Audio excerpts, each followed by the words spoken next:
C'est le journal sur Al24 News. Mesdames, Messieurs, bonjour. Voici les titres de cette édition. La lutte contre la corruption au cœur de la coopération judiciaire entre l'Union européenne et l'Algérie.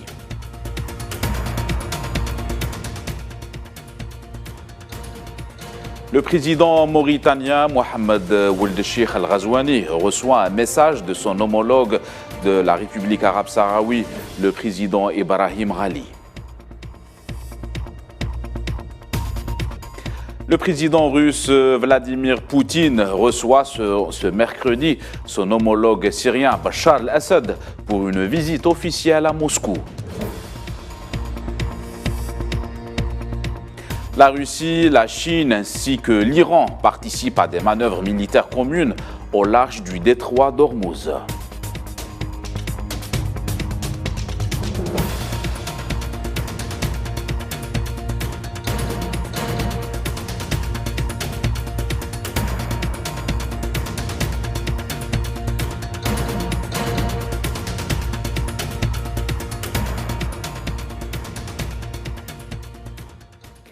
Voilà pour les titres, bonjour à tous.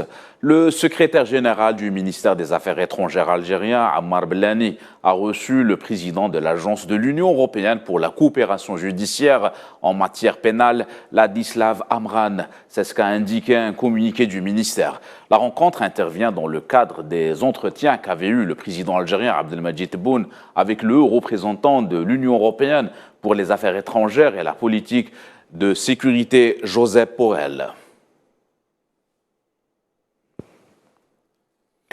La lutte contre la corruption, le blanchiment d'argent et la récupération des fonds transférés illicitement vers l'étranger font partie des priorités du gouvernement algérien qui veut assainir des décennies de malversation, de fuite de fonds. Les détails avec Souhila Kilel. L'Algérie fait de la lutte anticorruption son cheval de bataille, une lutte que le gouvernement compte mener contre tous ceux qui ont fait ou qui font toujours des biens mal acquis et des transferts financiers illicites, leur business.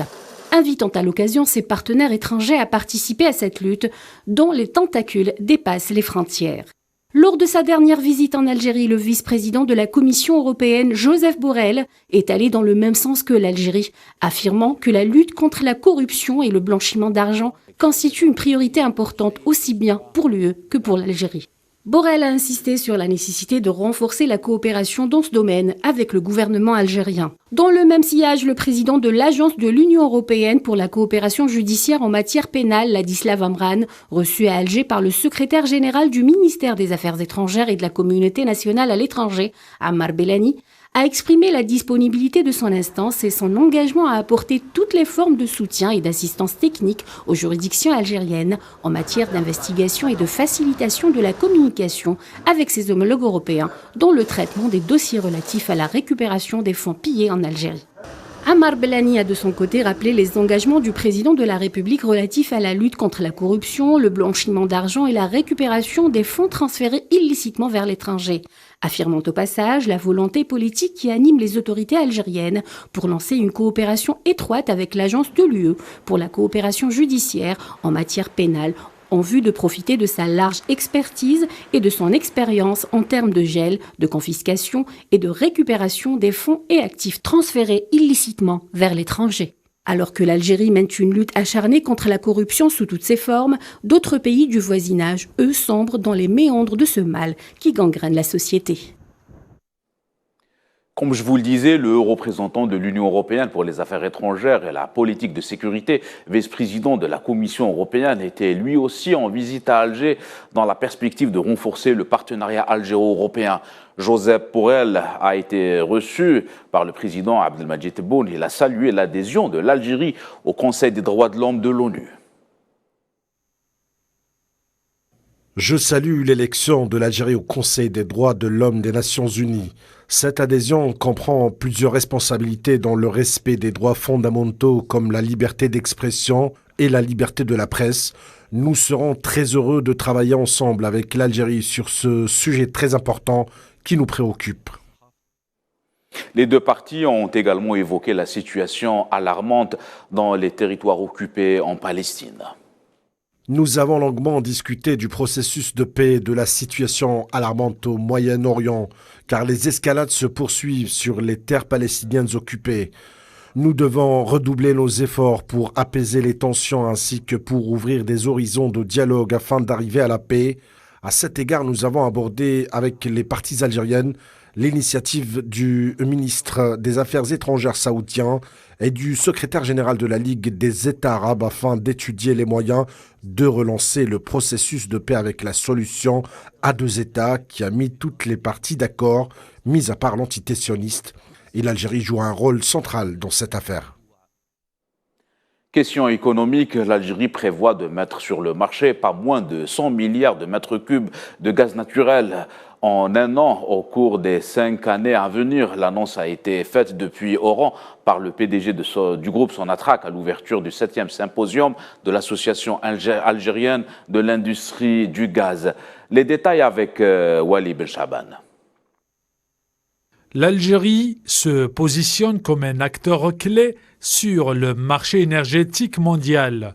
La compagnie pétrolière algérienne Sonatrach compte doubler ses ventes de gaz naturel à l'étranger d'ici 5 ans, en hissant le volume des exportations à 100 milliards de mètres cubes. Nous avons l'intention de continuer à développer notre potentiel gazier afin de placer des volumes supplémentaires sur les marchés nationaux et internationaux, en particulier sur le marché européen. Et nous prévoyons de mettre sur le marché plus de 100 milliards de mètres cubes par an pour les 5 prochaines années. L'Algérie, un partenaire fiable pour l'Europe qui affronte actuellement l'une des pires crises énergétiques de son histoire. Alger réitère ses engagements pour fournir le vieux continent l'énergie, notamment le gaz naturel. Nous savons que la sécurité énergétique est un enjeu majeur pour notre pays et pour le monde entier. C'est pourquoi nous sommes attachés à garantir un approvisionnement sûr et fiable en gaz naturel pour répondre aux besoins de notre économie et de notre population. Sonatrach a fait des efforts significatifs pour approvisionner les marchés avec des quantités supplémentaires de gaz naturel en 2022.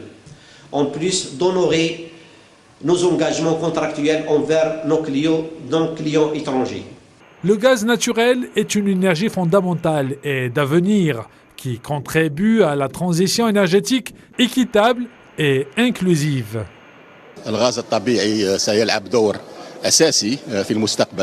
Le gaz naturel va jouer un rôle principal dans la transition énergétique, sachant que la demande sur le gaz naturel va connaître une hausse considérable estimée à 36% en 2050. Pour la dynamisation du secteur de l'énergie, Sonatrach est déterminé à poursuivre son engagement en faveur de la production et l'usage rationnel du gaz dans le but de préserver l'environnement et garantir la sécurité énergétique du pays. Les travaux de la 58e session du Conseil des ministres arabes de la Santé qui se sont déroulés à Alger ont pris fin avec comme annonce phare la création d'une agence arabe pour le développement de la santé en Algérie en vue de renforcer la coopération en matière de santé entre les pays. Une proposition faite par l'Algérie qui permettra donc d'avoir une véritable plateforme pour la relance de l'action arabe commune. Je vous propose d'écouter à ce propos le ministre algérien de la Santé, Abdelhak Saïhi. La création d'une agence arabe de développement sanitaire dont le siège sera à Alger et également une adhésion pour la création d'un centre de référence pour le sida dans notre pays qui sera également un centre de référence pour tous les pays arabes.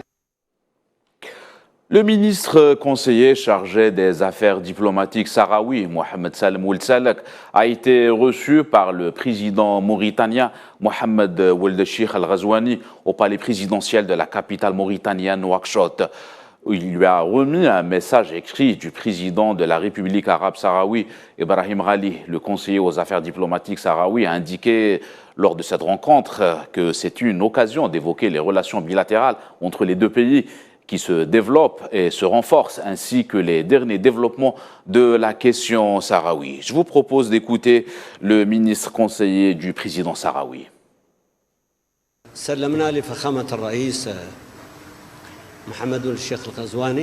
Nous avons remis au président Mohamed Ould Cheikh El-Ghazouani un message de son frère et ami, le président Brahim Ghali. La République sahraouie et la Mauritanie sont liées par des relations historiques.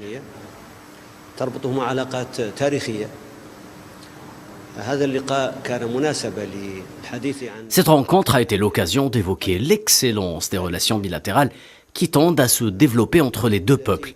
Nous avons informé le président mauritanien des derniers développements sur la question sahraoui.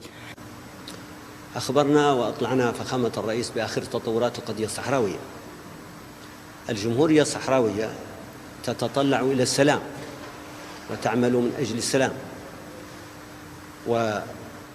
La race de œuvre pour la paix et nous pensons que la Mauritanie peut jouer un rôle positif et essentiel dans la stabilité conformément au droit international de l'ONU et la charte de l'UA.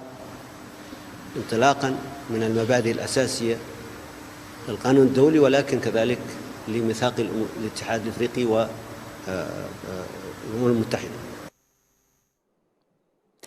Dans les territoires occupés de la Palestine et quelques jours après l'escalade à Jenin, c'est au tour de l'esplanade Al-Aqsa et les lieux saints qui ont fait l'objet de nouvelles profanations menées par des colons sionistes.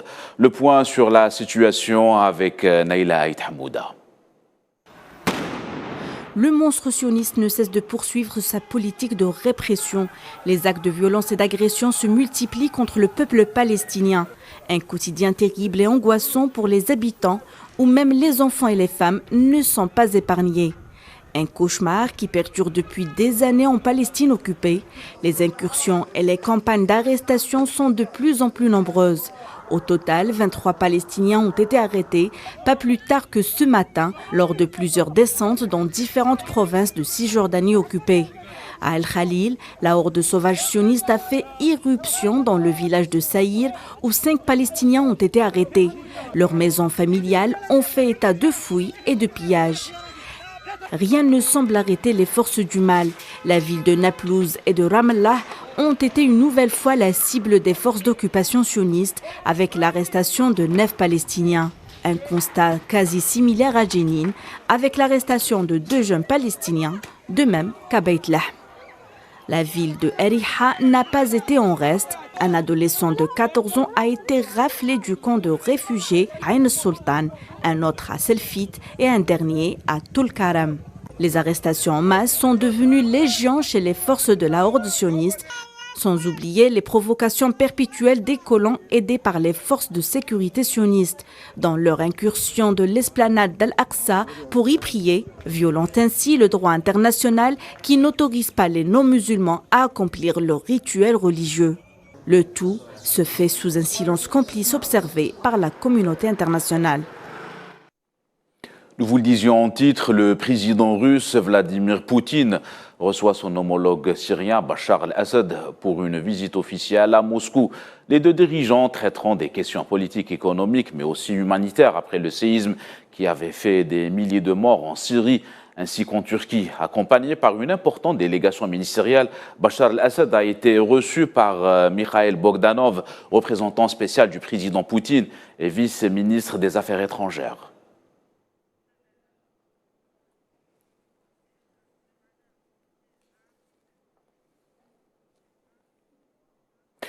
L'Iran, la Chine ainsi que la Russie ont entamé 3 exercices dans le nord de l'océan Indien, près du détroit d'Ormuz, intitulé la ceinture de sécurité maritime.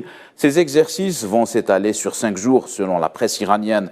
Les 3 pays avaient précédemment mené des manœuvres appelées ceinture de sécurité maritime au mois de décembre 2019, qui ont duré 4 jours. Ces nouvelles manœuvres dans le nord de l'océan Indien interviennent après d'autres manœuvres trilatérales entre la Russie, la Chine et l'Afrique du Sud.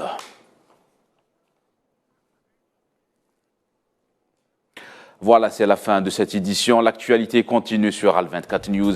Excellent après-midi à tous.